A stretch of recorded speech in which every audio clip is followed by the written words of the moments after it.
로봇 산업에 대한 이야기가 다시 나오고 있어서 기사 이런 것도 있더라고요. 며칠 전에 나온 기사인데 하반기는 다시 로봇의 시간이다라고 하면서 로봇이 또 테마 비슷하게 해가지고 확 또 주목을 받으면 굉장히 크게 뛰기도 하고 언젠가는 분명히 뭔가 산업이 될 것 같은, 그러니까 테마가 테마로서 끝나지 않고 산업으로 발전할 수 있는 그런 하나의 또 섹터가 될 수 있기 때문에 관심은 항상 갖긴 갖습니다. 그죠? 근데 이제 사실 뭐 아주 큰 기업이나 좀 대장이다 싶은 이런 느낌의 기업들이 별로 없다 보니까 중간에 좀 변동성이 좀 세게 나오는 경우들이 많은데, 요새 이제 다시 하반기가 로봇의 시간이 올 거다라고 하면서 또 주목받을 이런 가능성을 열어둬야 된다는 의견이 전해지고 있는데, 이런 말들이 왜 나오는지 오늘 알아보려고 합니다. 일단은 과거부터 로봇 산업에 과연 무슨 일이 있었는지 복기를 좀 해보고 과거부터 해서 현재로 돌아오도록 해보면, 먼저 2022년에 코로나 이후에 일단은 노동력 부족 현상이 되게 화두였죠. 그죠? 사람들이 막 일을 안 한다 뭐 이래가지고 그때 당시만 하더라도 사람을 구하는 것 자체가 되게 힘들었습니다. 그죠? 노동력이 떨어지고 있었던 거죠. 왜냐면 그때 뭐 막 돈 나눠주고 막 이러니까 더 일터로 안 돌아오고, 그러니까 막 코로나도 원래 무서운데 코로나가 거의 이제 뭐 어느 정도 진정이 되고 다시 이제 일터로 돌아오세요라고 해도 이미 돈도 많이 나눠줬고 여전히 나눠주고 있고 막 이러니까, 야 돈도 주는데 코로나도 무섭고 굳이 뭐 일을 나중에 할래요 이러면서 어떤 일터로 돌아온 사람들은 또 상대적인 박탈감을 또 느끼는, 내가 이 일을 왜 하고 있지 뭐 이런 일들이 있었잖아요. 그죠? 그러면서 이제 노동력이 별로 없었던 겁니다. 그래서 노동력이 없으니까 뭐 우리도 그랬지만 미국은 특히 막 되게 구인난을 겪었고, 왜냐면 이제 사람은 필요한데 사람이 없으니까. 그럼 사람이 없으면 어떻게 되겠어요? 사람은 필요한데 사람이 없으면 그때 이제 임금이 되게 많이 높아졌죠. 그죠? 되게 이 노동력의 가치가 점점 비싸졌던 그 시절이 있는데, 요게 이제 미국이 구인난을 겪을 때 기사를 하나 보시면 요건 이제 예전 기사입니다. 이거는 작년 11월 말의 기사인데 이때도 미국은 구인난을 겪고 있었습니다. 그러니까 노동력은 부족한데 임금은 상승하는 막 이런 상황이고, 그러니까 돈을 더 줘도 안 오는 막 이런 거죠, 그죠? 그래서 이걸 해결하기 위한 방법의 하나로 이때 이제 로봇 이야기가 되게 시장에서 좀 세게 나오기 시작을 했어요.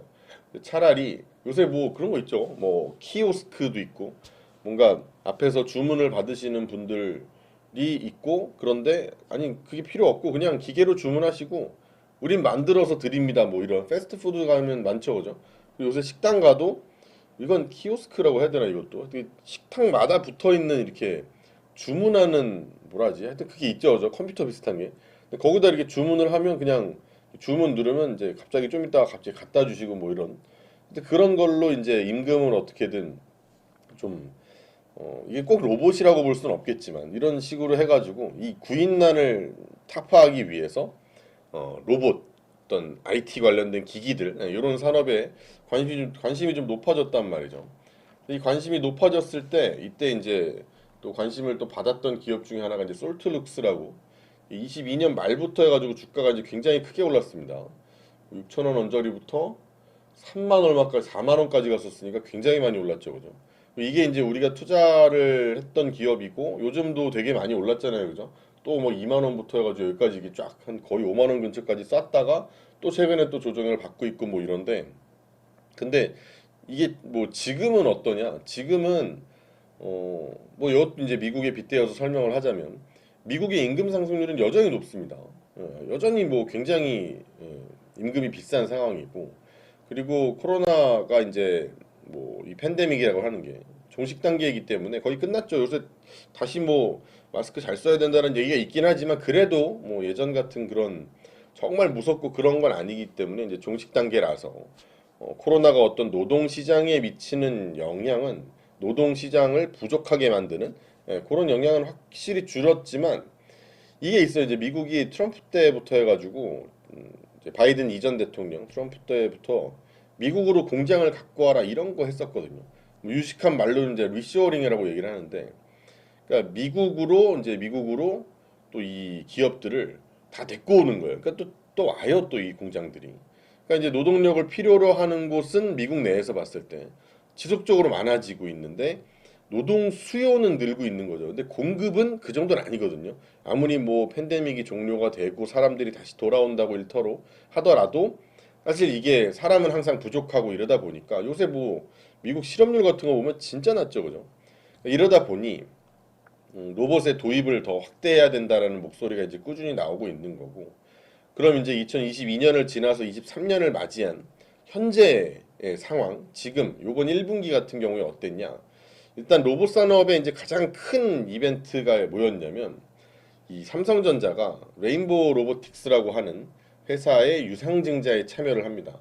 이게 로봇 시장에서는 굉장히 뭔가 상징적이면서 아주 큰 이벤트이자 이슈로 평가를 좀 받고 있는데 당연하죠. 갑자기 레인보우 로보틱스 뭐야 뭐 이럴 수도 있는데 그 회사에 삼성전자가 유상증자의 주주로 참여를 하게 됩니다. 그러니까 이게 그러니까 주주로 참여하는 게 제3자 배정이거든요. 그러니까 제3자에게 이게 주주 배정이 아니라 제3자를 딱 찍어서 쟤한테 발행을 합니다라고 유상증자를 하는 거예요. 그래서 올해 1월 3일에 유상증자를 발표를 했는데 이때 운영자금을 한 300억 정도 그리고 시설자금은 289억 원 정도 요거를 이제 자금 확보를 한다라는 목적으로 유상증자를 발표했거든요. 이때를 해가지고 이게 이제 1월 완전 초예요. 완전 초. 1월 초에 이거 발표되고 나서 이제 어마어마하게 오르기 시작했죠. 그래서 레인보우 로보틱스도 이때 뭐 3만 얼마 이랬던 게 바로 거의 9만 원 가까이까지 그대로 수직 상승을 하게 됩니다. 이게 이제 여기에만 그랬던 게 아니라 뭔가 삼성전자가 어쨌든 이 레인보우 로보틱스의 유상증자에 제3자 배정으로 참여를 한다 그러면 사실 다른 애들의 잔치가 아니라 얘의 잔치죠, 그죠? 레인보우 로보틱스가 아주 뭐 기가 막히게 신난 그런 잔치가 돼야 되는데 이때 사실 아까 말씀드렸던 솔트룩스라고 하는 회사도 이때 영향을 받아가지고 얘도 덩달아 뛰어오릅니다. 얘도 엄청 올랐죠, 그죠? 그러니까 이런 로봇 산업의 전체적인 파이를 갑자기 키우는 이런 역할을 하게 됐거든요. 왜냐하면 이 레인보우 로보틱스의 유상증자의 제3자 배정 이제 대상이 삼성전자라고 했잖아요. 근데 이전만 하더라도 로봇이라고 하면 그냥 성장성이 존재하는 섹터지 여기에 무슨 뭐 어떤 대기업이 사실 이 로봇에 대해서 아주 의지를 갖고 참여를 한다거나 이런 게 별로 없었거든요. 근데 이때까진 그랬었는데 이 일을 계기로 해서 대기업이 여기에 이제 끼게 되는 아주 상징적인 이벤트가 발생을 한 겁니다. 뭔가 그리고 대기업이 낀다 그러면 우리가 볼 때도 야, 이거 진짜 돈 되는 사업이 되겠구나 나중에 아니면 적어도 돈 되는 사업의 어떤 곁다리 근처 어떤 이런 뭐 도구로라도 아주 크게 쓰일 수 있겠구나. 그러니까 쟤네가 회사에다가 제3자 배정으로 유상증자를 받지 않겠냐 이런 생각이 안 들 수가 없죠. 당연히 들죠. 그리고 아직까지도 또 로봇에 대한 이런 기업들의 투자는 계속되고 있고 이 로봇에 투자를 하는 기업들의 범위도 점점 확장이 되고 있습니다. 그래서 아직 뭐 시기가 확정된 건 또 아니지만 이 삼성전자가 웨어러블 로봇을 하반기 중에 또 출시할 거다라고 전해지고 있는 상황이거든요. 그리고 저번 달에 열렸던 그 갤럭시 익스피리언스 스튜디오라고 이제 갤럭시를 체험할 수 있는 그런 스튜디오에 레인보우 로보틱스의 로봇 암이라 그래가지고 로봇 팔 있죠, 팔. 요게 이제 전시가 또 됐습니다. 그래서 삼성전자가 이 로봇에 대해서 갖는 의지를 더 확인할 수 있었던. 그래서 어쨌든 우리나라의 뭐 최대 기업이니까 그 최대 기업이 로봇에 관심이 있고 그럼 관심이 있다라는 거 여기 돈이 어쨌든 들어왔으니 이 회사만의 레인보우 로보틱스만의 경사가 아니라 전체적인 로봇 산업을 뭔가 이 테마가 아닌 산업으로 인정해 줄 수 있는 그런 느낌이 된 거죠, 그죠? 그리고 여기만이 아니라 LG, 뭐 두산, 네이버 요런 뭐 네이버는 예전부터 이 로봇에 대한 투자를 계속 하고 있었는데 LG도 그러고 두산도 그러고 네이버도 그러고 이 로봇에 대해서 계속 이 투자한다라는 계획들이 나오고 있어요. 그래서 LG만 해도 7월 12일 2030년까지의 청사진 발표 투자금액 50조 원 주요 대상 로봇 포함. 그러니까 이제 뭐 다는 아니고 로봇 포함. 두산은 두산 로보틱스 코스피 상장을 위한 예비 심사 신청서 접수. 연말에 코스피 상장 가능성 이런 얘기도 있었고. 네이버가 네이버 랩스 뭐 초거대 AI 장착한 로봇 연말 공개. 8월 1일에 이런 얘기 있었고. 그러니까 뭔가 로봇이고 삼성전자는 아까 얘기했었고. 그러니까 이렇게 뭔가 이제 2분기만 하더라도 사실 얼마 전에 2분기까지만 해도 조금 1분기에 있었던 그 로봇에 대한 기업들의 투자 모멘텀이나 이게 삼성전자 이후로 좀 약간 식은 그런 모습이었는데 한 7월 3분기 들어오면서 다시 이런 얘기들이 막 이제 확대가 되고 또 불이 좀 붙고 있는 것 같은 느낌이거든요. 그리고 지금 정부 정책도 사실 이런 또 로봇은 또 정부 정책이 붙으면 좋죠, 그죠? 그래서 정부 정책에 대한 모멘텀도 기대를 하고 있는데 현 정부에서 지원할 것이라고 예고한 산업 중 하나가 이 로봇입니다.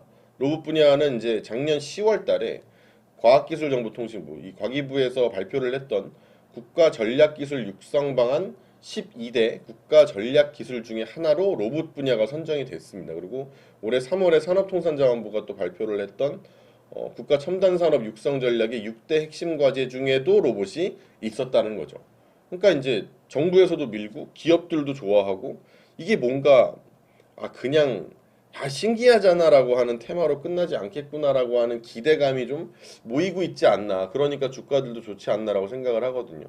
그리고 이번 달 이제 4일 날 얼마 전 이제 4일 날 미국하고 이 첨단 기술 협력 전략 점검 회의가 있었는데 여기서 이제 미국하고 구체적인 기술 협력을 하고 있는 분야로 로봇이 언급이 됐습니다. 그래서 로봇 산업에 대한 정부의 지원은 이미 시작되고 있구나라는 거를 그러니까 뭐 몇 대 지원 산업이 어쩌고저쩌고라고 해도 정말 뭘 하고 있는가라고 우리는 모르잖아요. 그죠? 그냥 알 수는 없거든요. 그냥 어디를 지원하고 있는지도 뭐 정확히 알 수도 없고 그런데 이번에 미국과 이런 뭐 첨단 기술에 대한 협력 전략을 점검하는 회의 안에서 로봇이 언급됐다라는 건 이미 지원을 하고 있다는 거죠. 그래서 이게 로봇이 지금 여기서 언급이 안 됐으면 모를까 언급이 됐다라는 건 돈 들어가고 있다는 뜻이거든요. 그러니까 로봇 산업이 현재 기업 투자들을 하는 그들의 모멘텀이 유지되고 있고 우리나라 대기업들 막 하고 있잖아요. 그죠? 또 정부 정책의 모멘텀도 슬쩍 보이고 있는 것 같으니까 아마